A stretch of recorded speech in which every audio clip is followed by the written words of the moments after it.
All right, good morning, everyone. Welcome to the latest seminar from the U.S. Society of Ecological Economics. I'm John Palmetti. I'm the president for UC, and today we have a very special guest, Erik Gomez Baggethun. He's a professor in environmental governance at Norwegian University of Life Sciences and a senior research associate at Oxford University.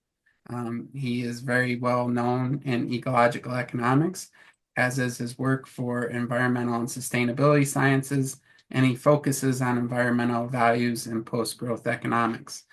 He is also the current president of the International Society for Ecological Economics, and we welcome him today and uh, turn it over to you. So thank you very much for presenting today. Thank you so much, John, for the invitation.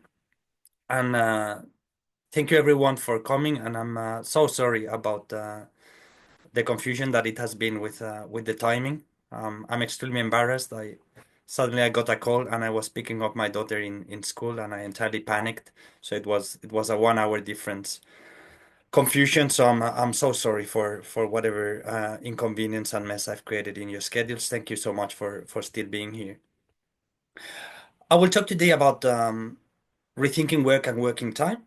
Work is one of the most central institutions in our lives, and nonetheless, a topic to which ecological economics has, at least until recently, paid quite modest attention. Now this is changing, and there's a blooming literature over the last few years. So I'll try here to contribute some food for thought to rethink work and working time through an ecological economics lens. Let me start with a gentle reminder of that we live in a work-centered society.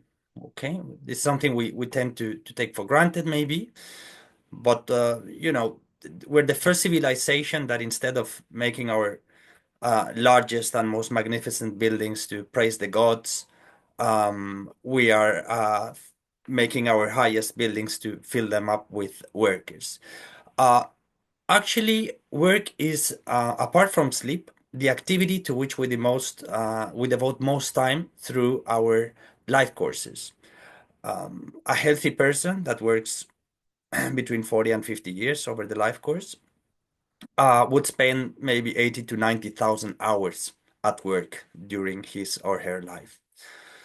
So I'm reminded that we're a strongly work-centered society.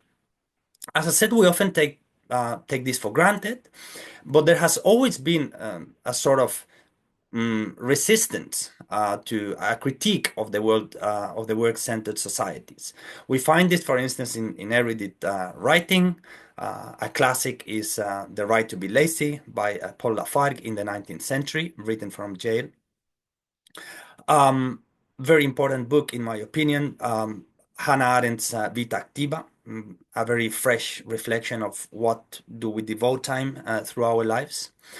And quite strongly the work of André Gortz, one of the fathers of degrowth, also very influential in ecological economics, and in my opinion, one of the most interesting authors when it comes to rethinking work and working time. But we also find this kind of resistance to the work-centered society in personal stories. I came across this letter from 1822 from Charles Lamb, an accountant of the East India Company in London, who was writing a letter to a friend which said, "You don't know how wearisome it is to breathe the air of four pent walls without relief day after day, all the golden hours of the day." Charles Lamb was hoping for a kind of early um, retirement, was craving for a few years between the desk and the grave, but only to serve to somberly conclude that no matters, they are the same. And we also find it in popular culture. So I guess, at least in my generation, everybody has seen this movie, the Fight Club, where we have the anti-hero, Chuk Palayuk, that is basically criticizing this kind of hamster wheel of work and consumption. He calls his generation slaves with white collars, and makes the case that we're constantly doing, or very often doing, works we don't want, to buy things we don't need, right? So what can be done to face this situation? well, the anti-hero of the movie, Chuk Palayuk, takes a kind of maximalist approach into it, and he attacks frontally capitalism as captured in the last scene of the movie, blowing up a financial complex and so on. One of the most romantic scenes maybe Hollywood in the 90s has left us. But what I will discuss here today is a much more modest proposal. Basically try to give you some ingredients, some food for thought, to rethink basic notions that we take for granted around the idea of work and how this can be rethought through a lens of ecological economics, and with particular attention to the topic of to the aspect of working time reduction. And working time reduction is something that has gained a lot of political momentum over the last few years, especially during the lockdown and the pandemic, where somehow everything stopped and everybody had a little bit of time to reflect of, inertias in our lives and so on. There was very high increase in the movement of in the critiques of work. So lots of people massively leaving their works voluntarily in many places, but also lots of initiatives around the world, both in private sector and public sector, for introducing schemes for working time reduction, 6-hour days for 4-hour 4 days weeks, and so on. This kind of momentum still continues. But nonetheless, the idea that we can substantially reduce working time is still considered unfeasible by the mainstream, right? So the dominant line of thinking in business, policy, and the media still remains that substantive working time reductions are unfeasible, unaffordable, or undesirable. So very often it's made the case actually that because for instance, in Western welfare states, since we have aging societies and so on, we will have to work more in the future. And it's not only an idea that we find in among political and economic elites. It's also something we find in broad segments of the population. So, for instance, Swiss voters in referendum have turned down a proposition to have longer annual holidays. Okay. So, despite changing circumstances, technological developments, artificial intelligence, automation, environmental crisis, etc., changing cultural values, we see that ideas around work and working time seem to be extremely resilient in the face of these changes. I like this sentence by Offie, and that I think captures this phenomenon quite elegantly, where he says, "The deep traces that more than 100 years of the hegemony of industrial capitalism have imprinted upon ideas, intuitions, and expectations, have forged an interclass alliance founded in a work-centered normative belief system that appears to be largely immune to revision, even under the impact of the manifest changes of social and economic realities." I think it's very nicely captured, this idea. So basically, the aim of my presentation today, or basically the hypothesis underlying my presentation today, is that prevailing cultural values and beliefs can be a stronger barrier for working time reductions than the technical and economic aspects that are typically evoked by opponents. So my aim through this presentation is try to provide you with ingredients, food for thought, to broaden the frames of discussions on the purpose, meaning, volume, and distribution of work in our societies, also contrasting some generalized assumptions in work debates against the background of the longue durée. Sometimes to think a little bit outside of the box, we need to see how things were working also before industrial capitalism. So I will introduce some historical notes as well through the presentation. Let us continue with what has been said so far. What have been the work utopias? What have been the visions for the transformation of work? Well, basically, we can talk about two main visions that have predominated thinking around work utopias. The first one is what we could call liberation through work. The second one is what we could call liberation from work. Okay. The first idea, liberation through work, envisions a future where alienated, unpleasant, monotonous, and tedious work is turned into attractive, meaningful, and pleasurable activities. Okay, we find this, for instance, in the writings of the so-called classical utopian socialists like Charles Fourier, and also in the writings, for instance, of William Morris, among many others. Okay. If some of you have come across a very interesting book by Black, The Abolition of Work, it's a classic in the field. He also makes the case of reorganizing work along tasks where the lines of work and play get blurred. No, so the basic idea here is that we can turn work from being a burden to being mostly a sort of a pleasure. All right. There is another perspective that rather than qualitatively transforming work to making it better, more meaningful, more giving, makes the case that or assumes that work is a burden and that we basically need to minimize it, that we have to emancipate ourselves as much as we can from working time. One of the classical accounts of this vision is Hannah Arendt's Vita Activa.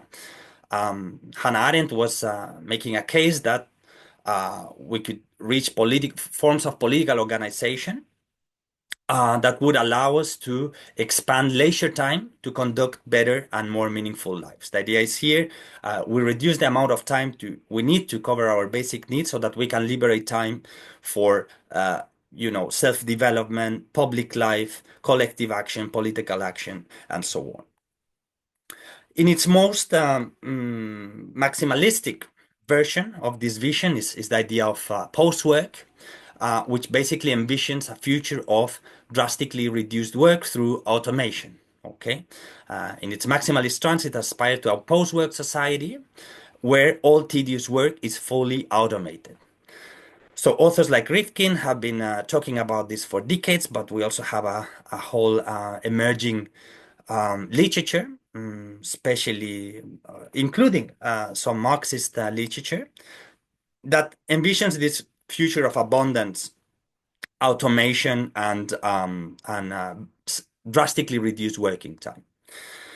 If I may add, oblivious of the physical requirements to establish such a type of organizational work.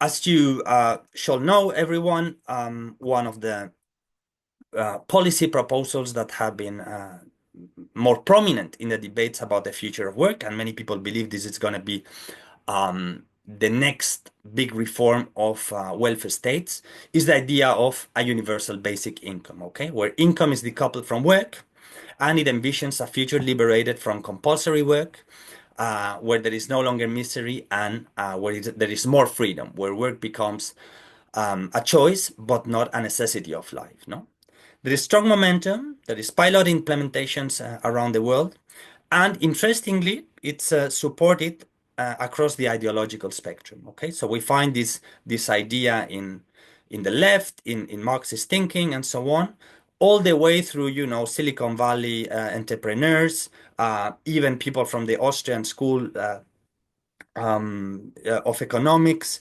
have also theorized variants through these negative taxes and so on, have also theorized variants of universal basic income. Friedman himself, no, for instance. Now, what are the limits of these utopias? And I said this as the kind of reflections to prepare a little bit to the ideas I will try to advance here. Well, one thing that I think it's also under theorized, for instance, in the work of Marx, in this envisioning of a society liberated from alienated work, is the fact that actually not all work may be turned into something pleasurable, neither to play, right? I was recently reading this book called Dirty Jobs, Dirty Work, Essential Jobs and the Hidden Toll of Inequality, that talks about all these all these jobs that are essential to secure societal reproduction, to keep society going, but that are actually very often very unpleasant works. So guards who patrol the wards of the most violent and abusive prisons, migrants who have to man the kill floors of industrial slaughterhouses, kind of works that are not particularly pleasant. And this book shows quite convincingly that the kind of race, gendered, and classed division of how, the oppressed and the lower class of society always have to take up this kind of unpleasant works. The idea that we can also turn work into play, I also find it quite problematic. Maybe there is some room for it. I'm not saying it doesn't. But authors like Jacques Ellul has been warning for decades how this idea of turning work into play has been co-opted by employers for many decades to actually increase the amount of work that we are asked to perform. A more current example is how Silicon Valley entrepreneurs persuade employees to work around the clock because creative work is play. You are not at work, you are at your home, so you can stay here the whole day, the whole night, right? So something to be worried about. Of course, these narratives about automation and future liberated from work um, have a very strong component of technological optimism. And we have to raise questions here of whether technology may liberate us from work only to colonize our leisure. Okay. So Ellul, again, for instance, talked about an excess of idealism in the expectation of the free time that technology or work time reduction will liberate for us will be primarily devoted to meaningful and laudable activities, no? If we think how this situation has changed over the last couple of decades with the massive expansion of the entertainment industry, social media, and so on, invites to think that a vita passiva is at least an equally probable outcome than the vita activa that Hannah Arendt was hoping we would lead if we could liberate time from work. No. Another important element here, this is something also being discussed in the literature, is that the whether technology-driven leisure will simply become the free digital labor for the tech giants. So if you have been reading, for instance, the work of Varoufakis and other authors that are talking about digital labor, they talk about how nowadays, in something that is really brilliant, I believe, although also very perverse, these big tech companies have managed to turn our leisure into free labor for these companies, right? So our working day starts in the morning when we, turn on our phone and start inserting data. That is later capitalized through targeted advertisement, no?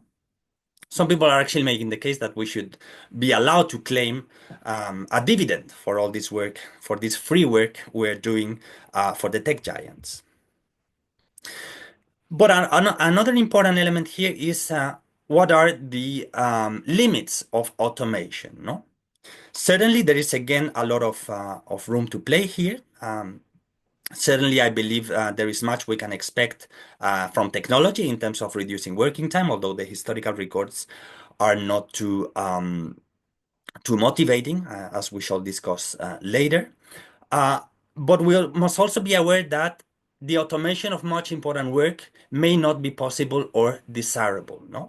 So for instance, if we want to have a strong component of a caring economy, as much of the ecological economics and degrowth literature is suggesting, it can be difficult, for instance, to replace through automation works involving, for instance, a strong component of emotions, right? For caring of the elders, of the children, and so on. And then there's not only this kind of social limits to automation or psychological limits to automation, but there is also environmental limits to automation. This is something where I believe ecological economics should be writing much more about this. There is a very scant literature on this, just a few papers I've been able to come across. But we should have better understanding of what are actually the environmental footprints of automation.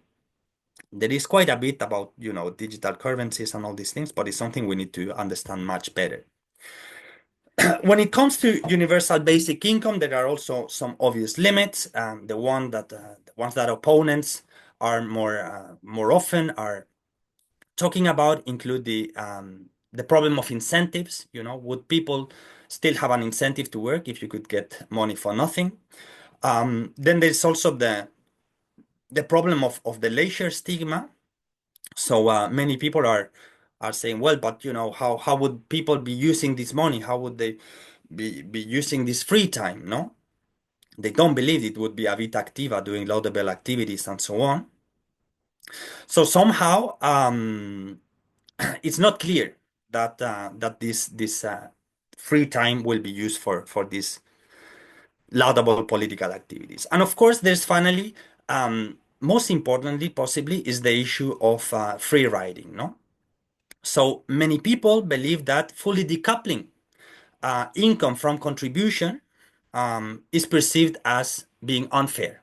Okay, this is something that some people attribute to the more kind of meritocratic liberal discourse, but it's actually something that again we find across the ideological spectrum. So the whole theory of exploitation in Marx and how capitalists appropriate the surplus value of workers, of non-paid work of workers, is also based on this assumption that there must be some kind of balance between what you contribute and what you get in compensation, right? So many people believe that it's just unfair to totally decouple your contribution to society from what you will get from society. So one of the things that I love to discuss this with my students when I ask them what is work. You know, it's very often they have basically no immediate ideas of what actually work means. So one of the things that the debates we're having is actually how reassessing the very idea of work. I don't know if you know the Moomins. I loved them as a child, but I have rediscovered them reading the books to my daughter, and it's only now that I have realized that they are hardline degrowthers. So also very interesting to read these cartoons for the discussions on work. So what is work? In the broader meaning that we find, for instance, in dictionaries and so on, it's often defined as an activity involving mental or physical effort done in order to achieve a purpose or result.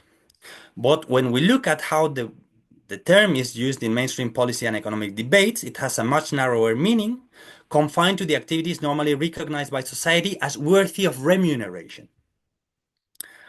So in its most widely accepted understanding, work is today understood as or equates to paid labor, okay?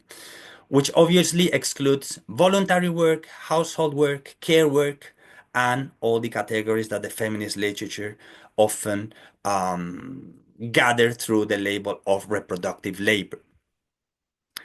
Actually, it's very interesting to read the anthropological literature around the topic of work, because what it shows is that the notion of work as paid labor was largely absent in other times and places. In most pre-industrial societies, they were not primarily organized around the idea of work, and actually, in many pre-industrial societies, we lack a term that we can equate with the current understanding of work. Okay, uh, what we find is either a whole range of terms that refers to concrete activities that we nowadays consider under the more homogeneous category of work, or much broader ones that can, for instance, include the meditative attitude of the shamans. No. Also, when we look at anthropological work in these non-capitalist, non-industrial societies, we neither find a clear differentiation between productive and unproductive work, market versus non-market oriented work, or paid and unpaid work. Okay, so it is important to remind that the category of work that we tend to take for granted is a category that was introduced as late as the 18th century, around the time economics took form as a discipline. Okay, and it was only consolidated one century later through legal legal changes. So today's most common sense of work is thus a creature of industrial capitalism, which meaning has little in common with the one that has prevailed in other times and cultures. Actually, there's a whole range of literature that makes the case that disdain for work was a constant feature of primitive societies. An idea that we, according to etymological accounts, seem to have continued through antiquity. I don't know if you were aware that work in French, travail, and in Spanish, trabajo, derived from the Latin tripalium, which is an instrument of torture, which basically says something about what was the sort of social meaning and kind of understanding of the idea of work. No, it did not seem to have very positive connotations, so to say. So Max Weber's influential thesis claims that the Reformation profoundly affected the view of work, extending the idea of a work ethic. But authors like Thompson make the case that it is not until the 19th century that we can claim the kind of temperate, prudent, and responsible worker proud to possess a watch. So if we read through the literature of Silvia Federici and other authors that have been writing about this historical period, it basically documents that there was an enormous resistance from the working classes to buy into the kind of work discipline that became the sort of common regime under capitalism. It was a huge process to get people to the factories, to get people to start working following the clock rather than natural rhythms and so on. There's a very interesting literature around this. So it's modern economics that completed this change and the change of societal attitudes towards work, now venerated as a productive activity measured by its contribution to economic output. Organizational, legal, and technological measures follow to maximize the exploitation of work that now was framed as a major driver of progress, growth, prosperity, and human well-being. And it is at this time that work appears for the first time as an homogeneous category that you can measure in units of time or value. Okay, this again is not something we can find in the literature of previous centuries.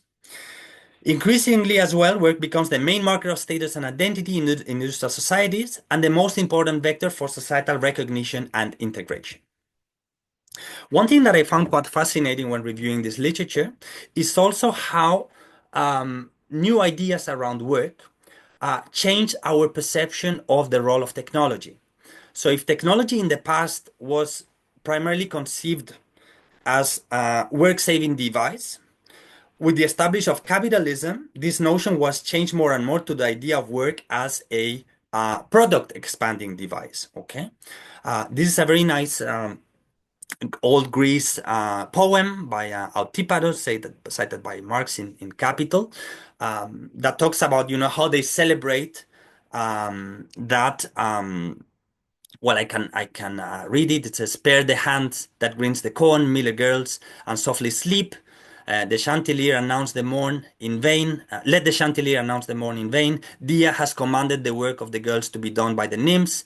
Let us rest from work and enjoy the gifts that the goddess has sent us." So they were celebrating this technological innovation that were saving working time. There is also a very interesting anthropological account of the Girjoront in northern Australia, where it was observed by data that gathered by Salins that productivity gains among the Girjoront when they started to use the steel axe did not result in more intensive exploitation or increased production, but actually in extra sleep and leisure. No? So I want to emphasize this point of how our notion of technology and productivity has changed from a work-saving device to a product-expanding device, with fundamental consequences, of course, for sustainability and the environment. Moving now towards the second part, let us go more concretely into the case for working time reduction. Basically, the idea here is, reducing the kind of standardized 40 hours work week, which amounts to between 1,500 and 2,000 hours of work in most high-income countries. And proposals here range from the 6-hour work days or the 34-hour work week, 4 days work week that are advocated by many labor unions and green political parties, to more radical proposals like the 2-3 hours workday from Lafargue, Ellul, and others, or the 15 hours work week that we also find in a broad literature. So the central idea of working time reduction is, okay, we live in a society that is technologically advanced. We can criticize capitalism for many reasons, but one thing at which capitalism is great is a technological development because it has so many incentives aligned for innovation that it is basically always managing to increase work productivity. This is a constant we have observed over the last couple of 100 years. So each time we have an increase in labor productivity, meaning we need less time to produce the same amount of stuff, we get the so-called a productivity dividend, okay? And basically we can decide to do two things. One is reduce working time and expand our leisure. The other one is have more economic growth and expand our consumption. Okay. Um, until relatively recently, the idea that most of this product or a big part of this productivity dividend was going to be used to reduce working time was kind of taken for granted through mainstream or sort of respected economists, but also to people like Nixon and so on that were also expecting radical reductions of working time, etc. No? So we don't need to go to the anarchist literature only to make the case for this 15-hour work week. We also find it in the most prestigious economists of the 20th century, John Maynard Keynes, that predicted wrongly that in the 21st century we would have it would be enough to have a 15-hour work week. In a very nice writing that maybe some of you may know, that it was called The Economic Possibilities of Our Grandchildren. Well, why has this prediction or this hope from Keynes not happened? Well, basically because if it is true that part of the productivity dividend has been used to reduce working time, because actually we found quite substantial, actually by half, since the mid-19th century to the mid-20th century, working time from the savage times of unregulated capitalism, working days of 16, 18 hours, we move towards the more standardized nowadays 8-hour workday. But since the mid-20th century, in many places, these working time reductions have been stagnated, okay? So more and more, the productivity dividend is to expand production, to expand consumption, and to promote economic growth rather than to reduce working time. Actually, this idea that capitalism and industrialism has liberated us from hard work and longer working days in the past has been heavily contested. Salins again in this book of Stone Age Economics with where he talks about the affluent original society, famously came with calculations that hunter-gatherers had a working week of around between 15 and 20 hours, no? So about half of the one we have in industrial societies. But I won't go into the details. You can maybe look later. I will make sure to share the slides if that is an option. So you can go through the references. But basically, there's a whole range of literature that questions this idea that we worked much more in the past. No, and actually, the case there's a strong consensus that it's not until the arrival of capitalism and industrialism that we got the peak work throughout history, when we were reaching at some point around 3,500 hours per year, compared to less than half or about half nowadays. Through organized labor, there was very big pressures to reduce working time. They were very successful until the mid-20th century. But after that, working time reduction has stagnated in most countries, with some exceptions like Germany and the Netherlands.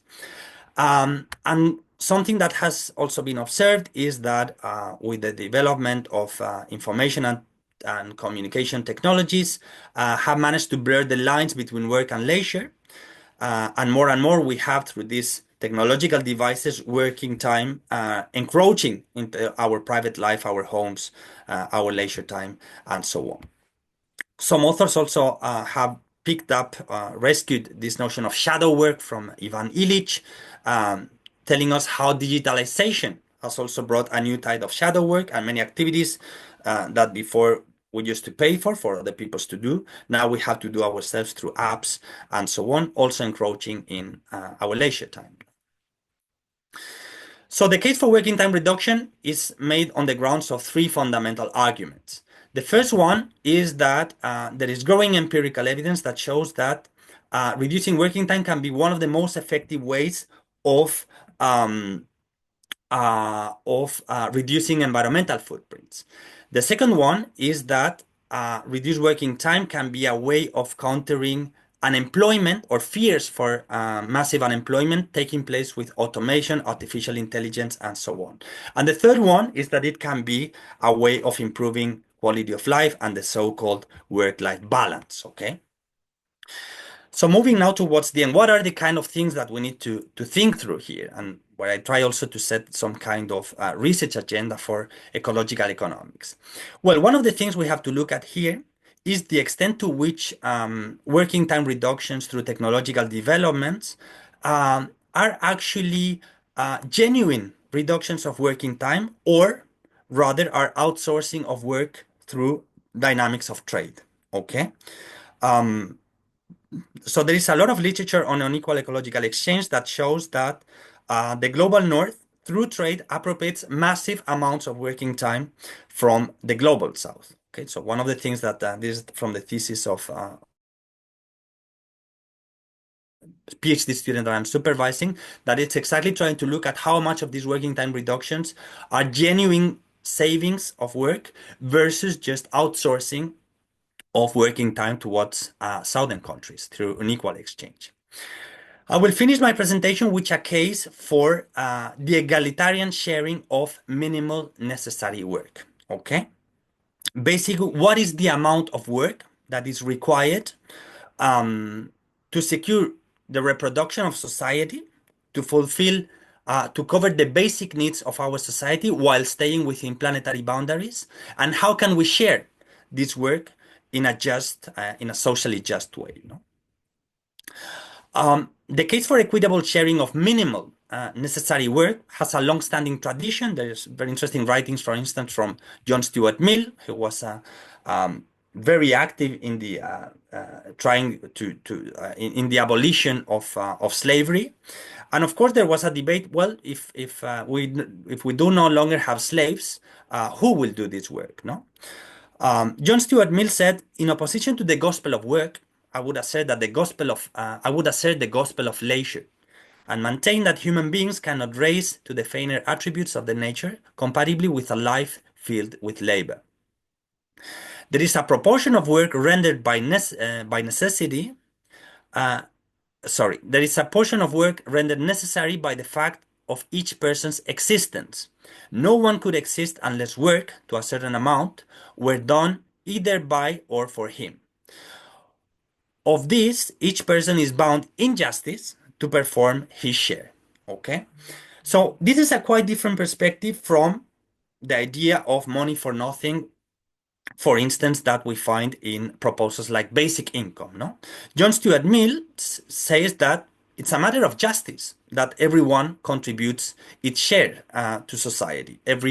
At least every healthy and able person. No, and this is an idea that also has solid footing in feminist labor literatures, Federici, Waring, Juliet Shore, and so on.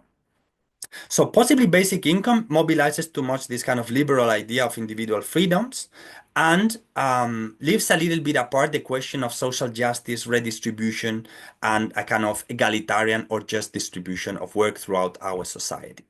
There is nonetheless many interesting, much interesting literature on which an ecological economics agenda to come with estimations of what is the amount of work we need, the minimal amount of work we need to secure societal reproduction within planetary boundaries.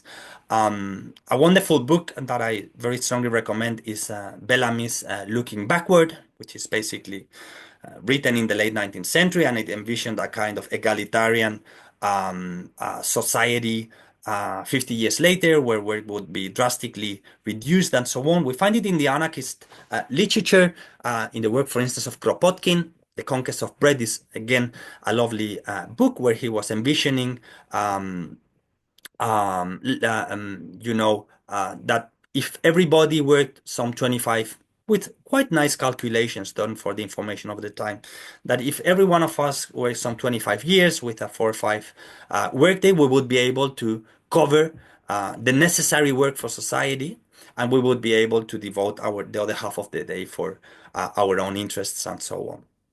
One of the most elaborate proposals, we also find it in André Gortz, who proposed that work could be reduced to maybe 1,000 to 1,500 hours over a 20-year period, resulting in some 20 to 30,000 hours over the life course.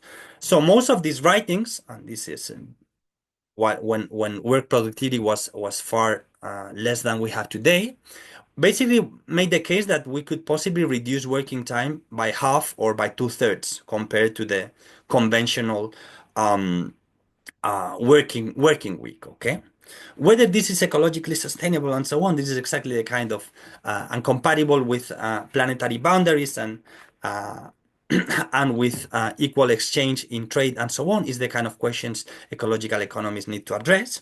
But the book that I think has made the most interesting contribution on this regard is an old book rescued from oblivion by Joan Martin Salier in the first book called Ecological Economics, published in 1987, where he rescues this idea of Popelincus called universal civil service, where Popelincus, who was a pacifist, he was against military conscription, but he said everybody should do a universal civil service and work a number of hours, the minimum amount of hours required to cover societal basic needs.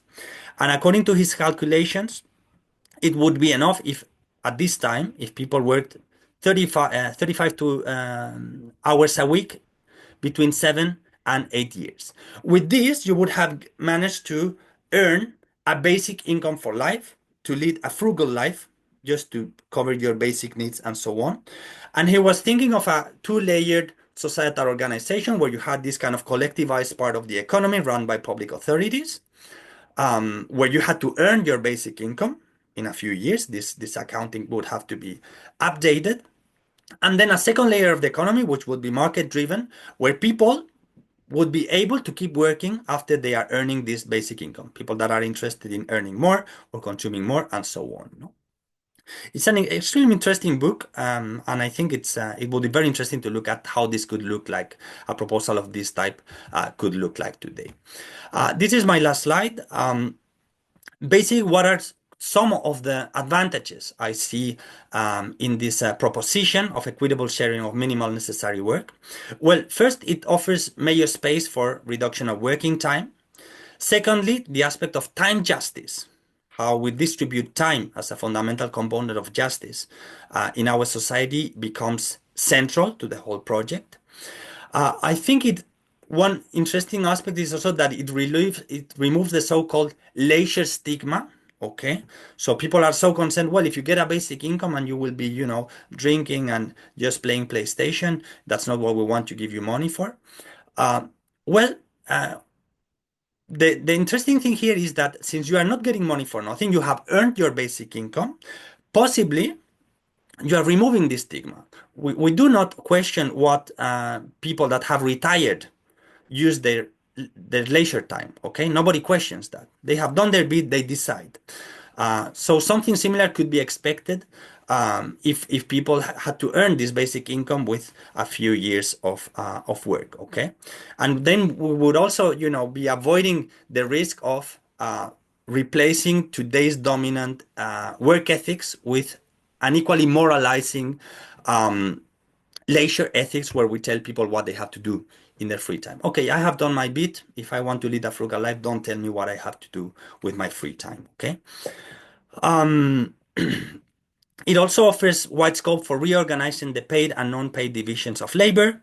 And by having a collectivized sector of the economy, you would also have larger control on how to harness the technology's productive dividends, because this is something we had no time to discuss.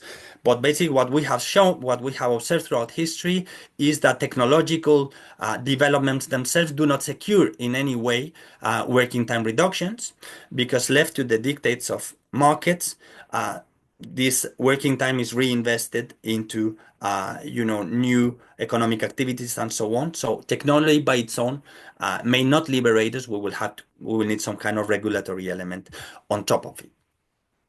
I think I can leave it here, John. This is just a final slide with conclusions, but it's basically restating what has been said so far. The idea that we take for granted the idea of work, but it's actually been looked very differently throughout history and in non-capitalist societies. And a number of elements to invite you to rethink the idea of work and working time. Thank you so much for your attention. I hope I have stayed more or less within the time. I think you said 45 minutes, so I think I managed.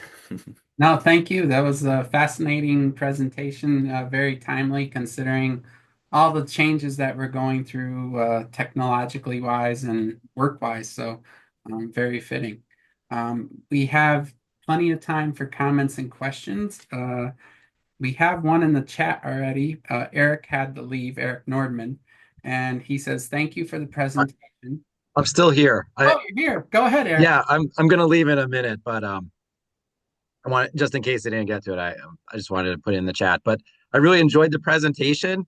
It was fascinating, and it got me thinking about, well, one, it was just more of a comment that, from the perspective of capital owners, people and their labor as a resource, and the owners will not want to um, just let that capital, that resource, be idle. So I think workers will always need to protect their free time through collective action of unions, for example. Um, that was just a comment. And then the question I had was actually about, you mentioned the gospel of leisure, and I'm not really familiar with that literature, but it got me thinking about, if work is something that laborers contribute to the benefit of capital owners with compensation, can leisure be conceived as something that we contribute to the public good? That is, leisure is not simply the absence of work, it is something that we actively contribute to our collective well-being. If you had that makes any sense. Yes, yes, yes. Thank you, Eric. Thank you very much.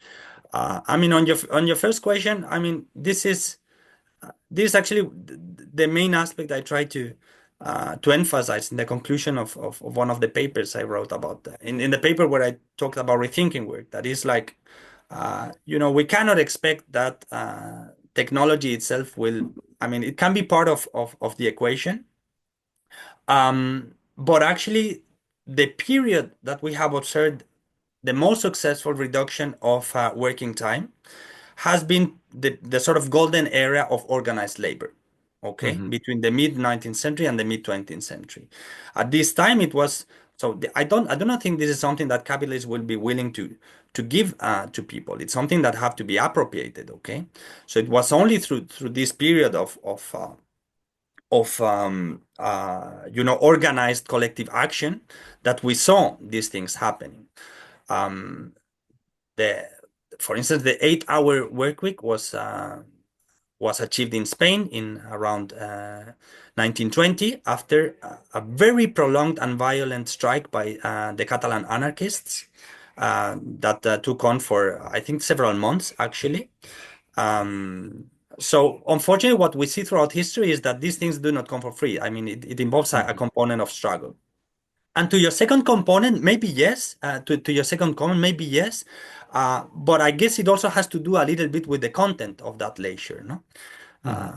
Because again, if we use that leisure only to spend on our devices and phones and so on, we're just making free labor for the big techs, and maybe it's not Mm-hmm. the most kind of liberating or big contribution to society, no? So we have to discuss a little bit about the content and form of that leisure. But thank you, Eric. Sure.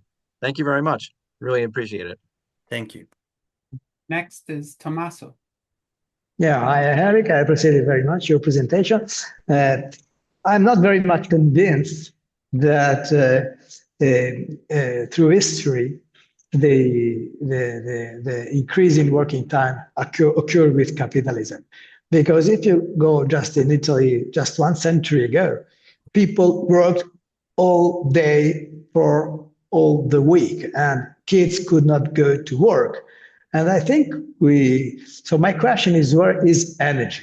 Because we are a fossil fuel based society. And so we can work less. And now life expectancy is much longer. And so, on average, in a sense, we work much less than in the past, but still we can work less because of our addiction to fossil fuels. So I think ecological economics should be based on energy. And so this is my major concern about this discussion. Thank you. Thank you, Tommaso. It's a critically important point that I have overlooked in the presentation, but it's a fundamental component of the discussion. So much of the degrowth literature, but also much in ecological economics, take for granted, that we can move towards this working time reduction and so on. This is an idea that has been questioned also from ecological economics. There is work, for instance, by Mario Giampietro and his group, but also by Simone Mayer, Tim Jackson, and others, that make the case that as we phase out fossil fuels, we may expect, or we shall expect, work productivity to decrease, and it might be unrealistic to, or at least we're making big assumptions and needs much more elaboration to assume that we can easily harmonize working time reduction with the phase out of fossil fuels. So some people like Simon Mayer are making the case that rather than thinking that we can simply reduce working time drastically, which might have physical constraints, we rather have to think of this more kind of liberation through work, the kind of idea that we need to turn it into more kind of meaningful activities, get rid of these bullshit jobs, as Greber called it, this kind of work that has low or negative social and environmental value, and move towards more meaningful activities. It's an open discussion. I think we have, through input-output analysis and so on, and metabolic analysis, we have tools to actually make some numbers around that. But what I see is that it's still in its infancy. I see that Lucas is around also in the audience, so he's working on this kind of things. So I'm very much looking forward to see what we find out through his thesis. Thank you, Tommaso. It's a fundamental point that I overlooked in the presentation.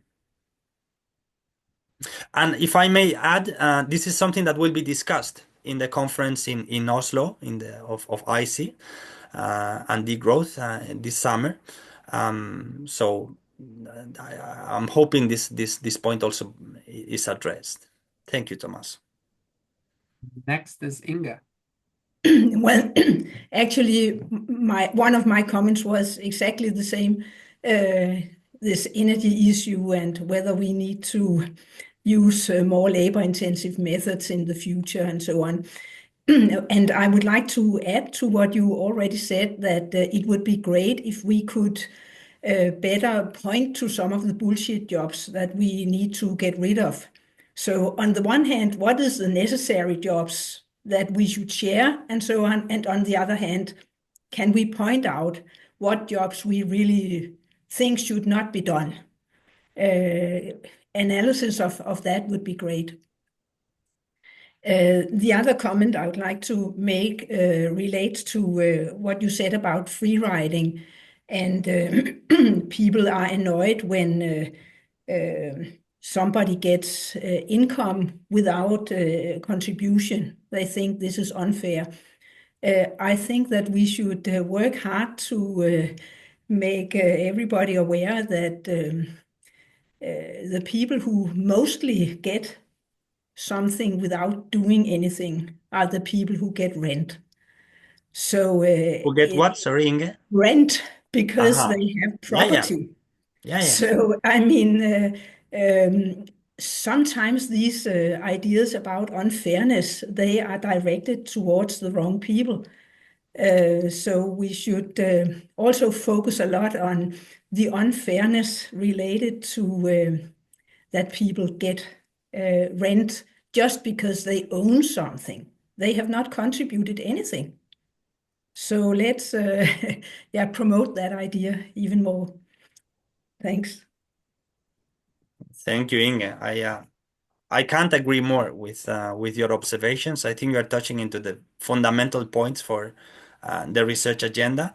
But the latest point you made, I think it's fundamentally important and something we couldn't stress enough. I mean, I'm now reading through this techno-feudalism of Varoufakis.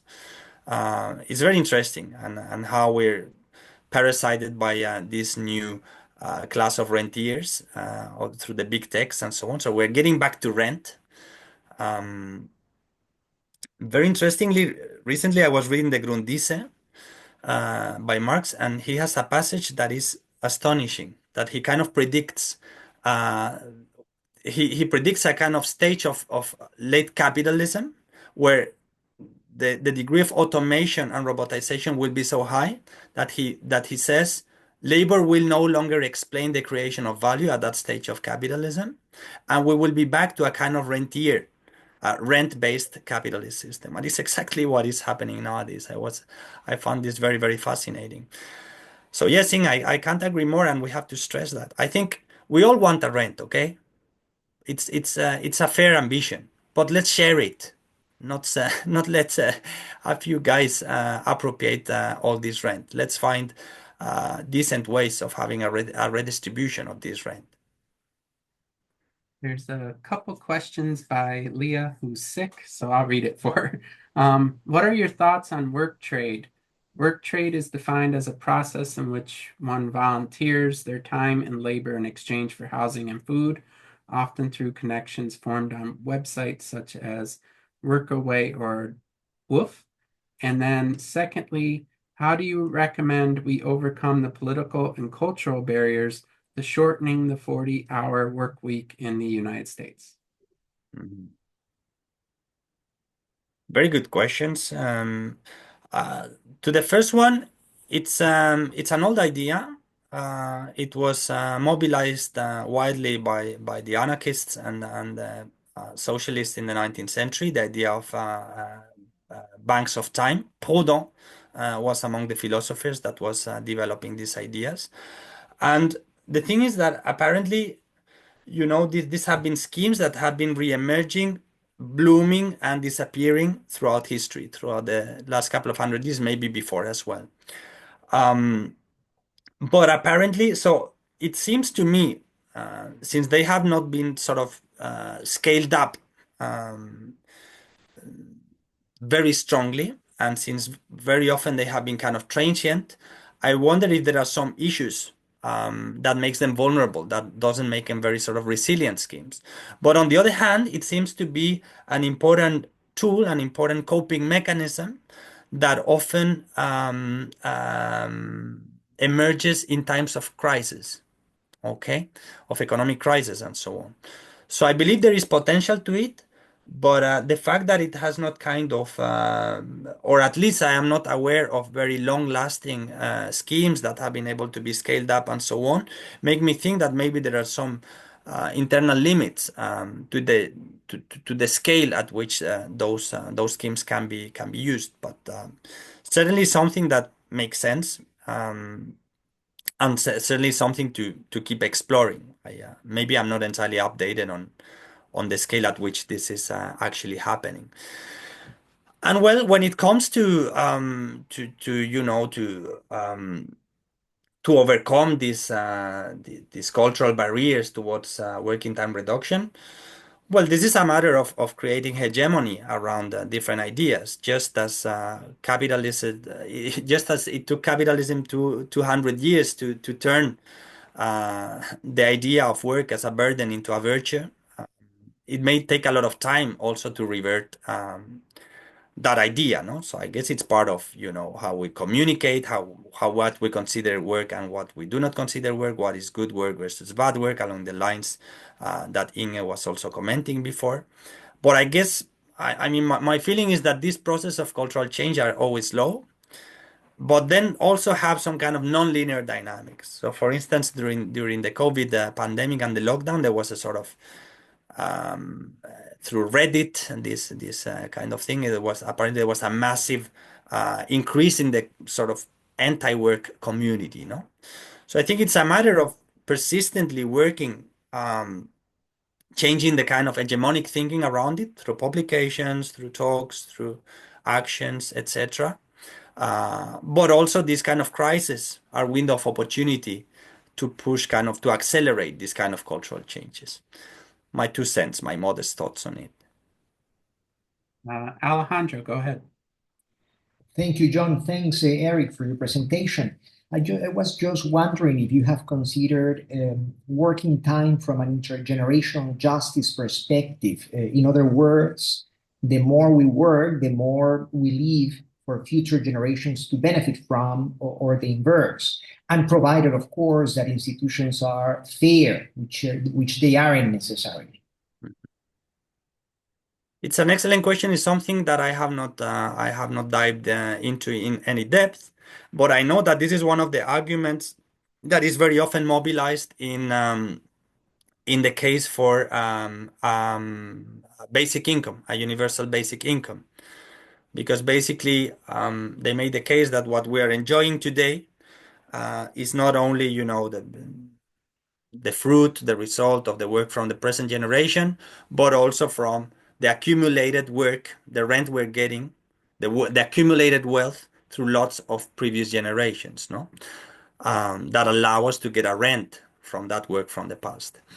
And how this can be projected to the future, to curb, and to reduce cost shifting to the future, because of course all these costs we're shifting to the future through pollution, resource depletion, and so on, will have a time debt attached to them. I think it's a fascinating question. It's something I have not dived into in detail, but certainly I believe it's a very important point, Alejandro, and something I would like to look in more depth. So if you have any hints or literature, I would really like to, if you could share it with me. Thanks for your response, Eric. Thank you. Lisi, she's next. Hey, Eric, thanks so much for the presentation. Gave me a lot to think about. I actually started out as a labor economist, so I'm interested in work. But I'm wondering, and I don't know if this question is very well formulated. Maybe you can guide me to some literature. But it occurs to me that work is, it defines our relationship to the physical world in a very real way. And so, when you concentrate on the shortening of the work week, and and reducing our consumption, another thing that could be concentrated on is the nature of work itself, because it really defines our relationship. It defines, in some sense, our relationship with the more than human world. And it's embodied in the way we organize work and what we do. And I think I started thinking about this because I've spent so much time thinking about the agricultural transition, the transition to grain agriculture, on how that really reconfigured how humans work and reconfigured their fundamental relationship with the more than human world, taking that relationship out of its rhythm and dynamic. And so I guess I'm just asking you, have you thought about expanding your exploration of work in this way? I realize that doesn't have a lot of practical implications for policies now, but it certainly is an ecological, economic kind of agenda to really redefine how humans relate to the natural world. So I guess that's just a question, and whether you could guide me in any reading that might be coming out of the literature on that. Thank you, Lizzie. Thank you very much. I might not have a good answer to your question, But of course, this idea of looking at work as the way we transform and our relationship and the way we transform the physical environment is entirely central to the notion of social metabolism as defined by Marx, which, as everyone knows here, is entirely central to ecological economics and to industrial ecology and so on. No? So yes, I'm not kind of up to date, I think, with this kind of discussion, but I think it's very central in the work of Marx when he coined this idea of social metabolism, how we relate to nature and how we transform our exchange with nature through labor. It's entirely central to this notion of social metabolism, so important for ecological economics. And when it comes to the relation to the more than human world, I think, for instance, one of the interesting discussions is whether we recognize or account for the work of non-human species. No, interestingly, the Marxist theory of value is entirely anthropocentric. No, at least when it comes to exchange value, if you read, for instance, the critique of the Gotha program, it recognizes that use value emerges from nature, but exchange value, monetary value, only results from not only from labor but from human labor. So there is, for instance, in the internet, it's you can have a look at a very interesting exchange between Erik Swingedal and Giorgos Kallis, Marxist political ecologist and ecological economist, degrowth thinker, that says, I wonder if the title is something like do bees work when they make honey and so on, no?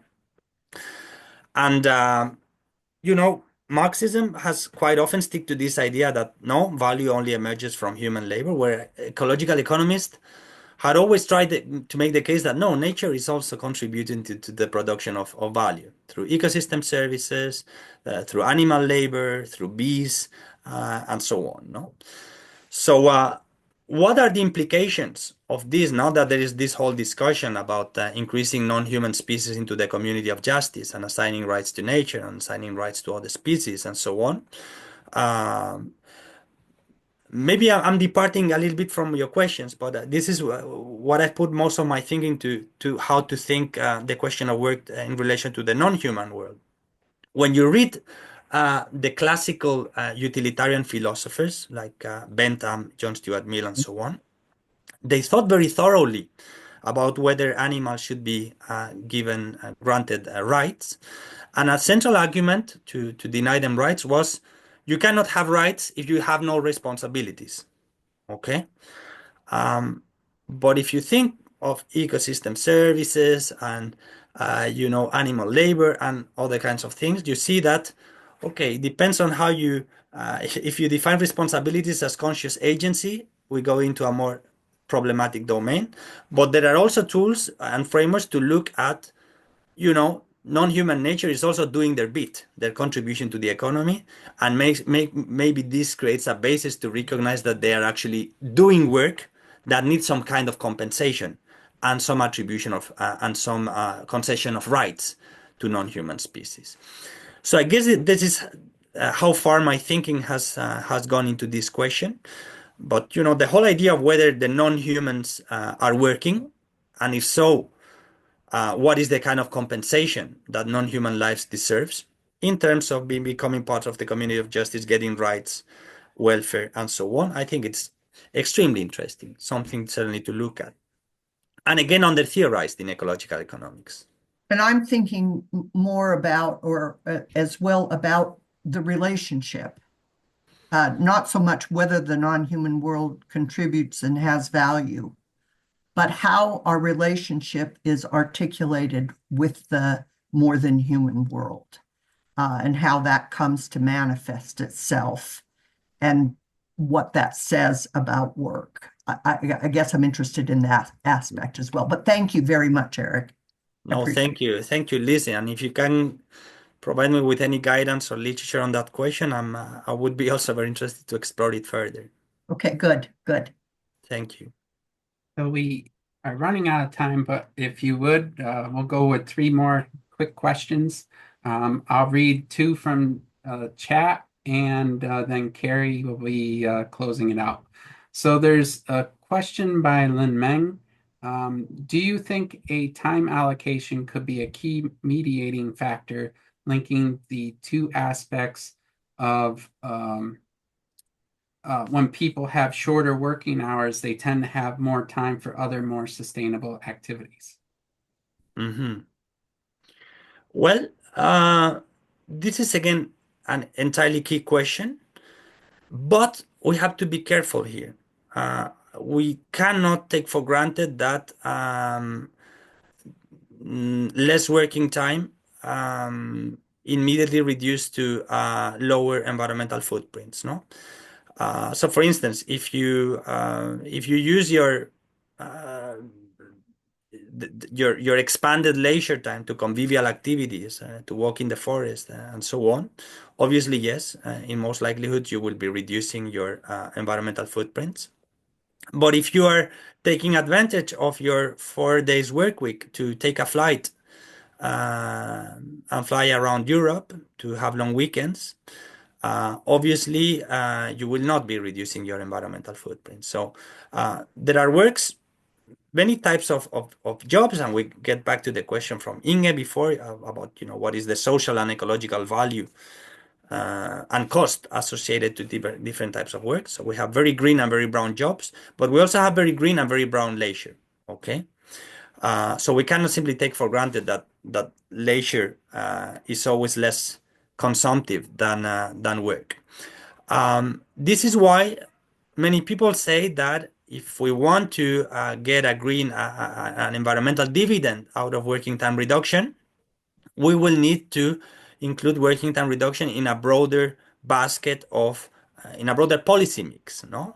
With, for instance, green taxes on consumption and carbon and so on, that makes, that discourage that you can use liberated time to very energy and material consuming activities, no?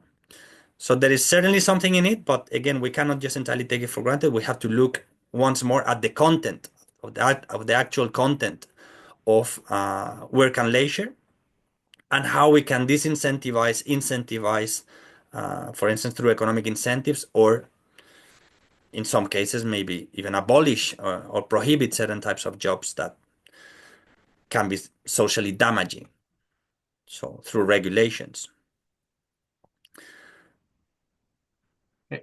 And then Eduardo, is there a possibility for rebound effects when thinking about reduction in working hours? In other words, could a reduction in working hours lead to more consumption of material goods since people have more time to go on vacations, what you just talked about, and how to reconcile the proposal of a reduction in working hours with the idea that the ecological transition involves downscaling capital-intensive sectors and promoting labor-intensive ones?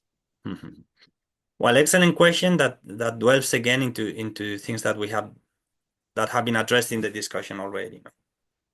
So as I just said, yes, it can be rebound effects if it's not combined with other policy measure.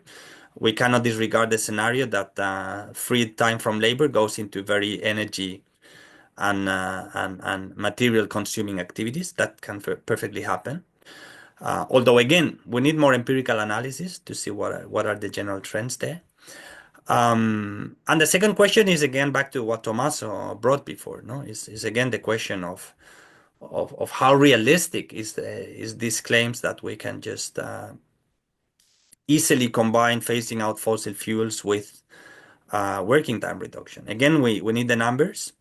And this is for me why I'm so interested in the empirical question. And I think in ecological economics, we had the tools to come with decent estimates of all these factors counted, that we do not want to simply outsource work through trade and unequal exchange, that we do not simply want to shift costs to the future through fossil fuels.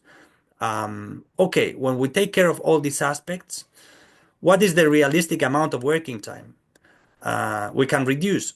Can we reduce at all? What is the amount of working time we need to fulfill basic human needs within to secure sufficiency within planetary boundaries. And this is mostly an empirical question, of course, with lots of assumptions on technological regimes, trade regimes, and so on, but something that can be modeled, that can be theorized, that can be thought through, no? But again, it's an open question. And we'll close things with the last question, Carrie. Right, thank you. Yeah, I guess my question's centered around how much have you and people thinking about work time reduction, sort of related to Tommaso, think about thermodynamic work and perhaps environment or evolutionary kind of economics principles of one country in some sense competing with another country. So some of the work in ecological economics is roughly established that if you can estimate the amount of work done by machines in the economy that includes animals and humans, this is much more proportional to GDP as a metric of output of the economy. I'm not trying to make a statement on whether GDP is great or not, but that GDP might be a metric of the physical work done by the economy or a proxy for that. So just a question, how much have you thought about or the literature thought about, thermodynamic work versus labor work, human work that you're kind of describing, and whether there's perhaps an evolutionary pushback of one country going this route and in some sense being dominated by a country that does not. Mm-hmm. Well, again, they're very central questions. When it comes to the first question, to the reach of my knowledge, one of the groups that have dived deeper into this question is the group of Mario Gianpietro in Barcelona. They have looked a lot into these questions. They have used a lot this Museism framework to look at these dynamics, and they are mostly pessimistic about the scope for working time reduction, because they basically see that what we usually call working time reduction is in most cases simply outsourcing from the countries that have higher degrees of capitalization of their economy, how they can just garnish the work productivity, but also by outsourcing work to other countries. And what you said, is the classical problem of how do we handle with these reforms in a world based on competition between countries. So yes, again, that's I guess we would have some element. We would need some element of multi-level governance in order to coordinate or to make these efforts bloom.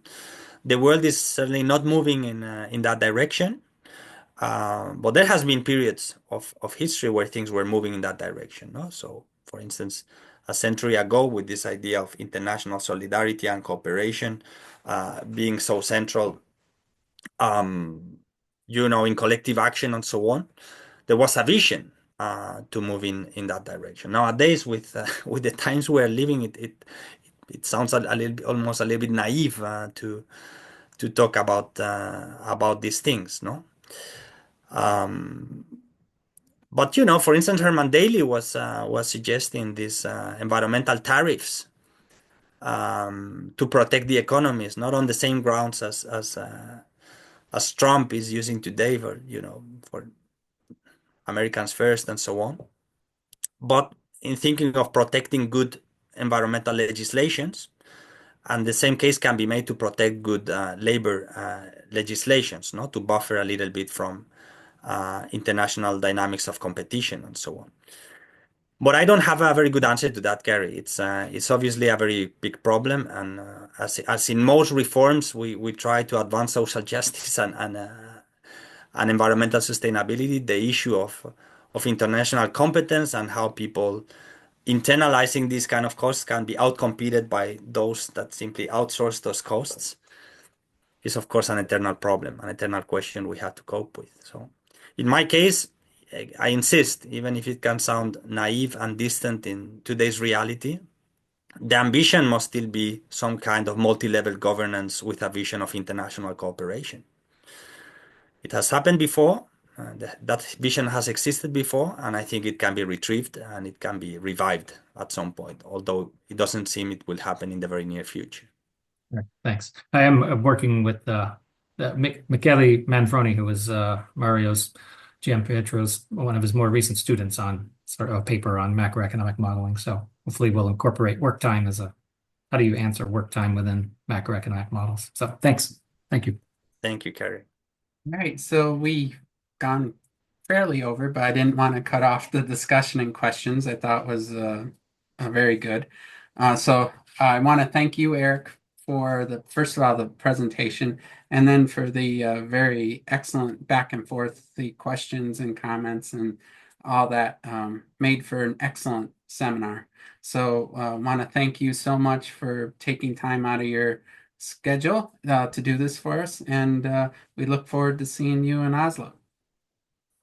Thank you so much, John. I hope to see you in Oslo too. And I see Maya Hoffman is also in the audience.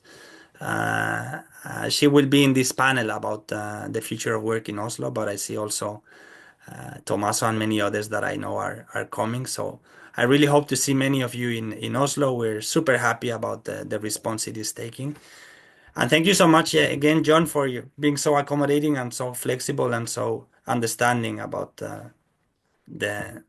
my mistake today. No, And thanks honestly, everyone. it was my mistake as well. I should have reminded you of the change in time, and we could have arranged things. And so my apologies as well, but it was well worth the wait. So thank you so much. May I just thank John for organizing this series of seminar. So John, thank you very much. Thank you, Tommaso. So, and look forward to seeing you in Oslo as well. Have a great weekend. Thank you. Thank you, everyone. Trouble. So I'll see you guys later. Bye.